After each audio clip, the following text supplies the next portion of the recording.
Hey Tyler, wow, what a week it's been. Ready to talk about today?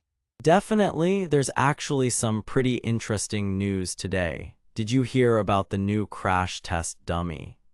Wait, a crash test dummy. That sounds kind of random. It's actually a big deal. The government released a new crash test dummy designed for women. Oh, I didn't know there was a difference. Aren't all crash test dummies the same?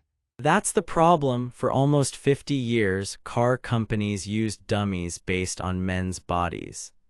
50 years, that's a long time. Right, and here's a scary fact. Women are 73% more likely to get hurt in a car crash. A 73%, that's huge, so the new dummy will help fix this. That's the idea. It has over 150 sensors and is shaped like a real woman's body. That makes so much sense. I hope car companies start using it soon. Me too. Okay, did you hear about the Fugees rapper?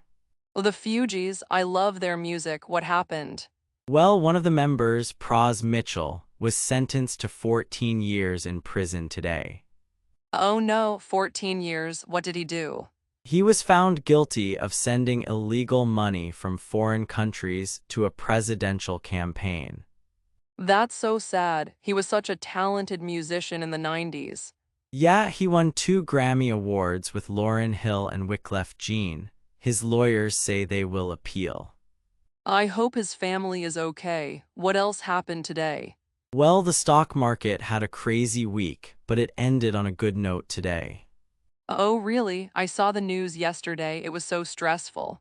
Today, the market went up about 1%. Most stocks in the S&P 500 rose. That's a relief. What made everyone so worried this week? People are wondering if the Federal Reserve will lower interest rates next month.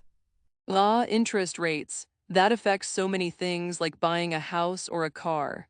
Exactly. Speaking of that, mortgage rates are around 6% right now. That's better than earlier this year, right? Yes, in January they were over 7%, so it's good news for home buyers. Nice. Well, that's a lot of news for one Friday. What a week. It really was. I wonder what next week will bring.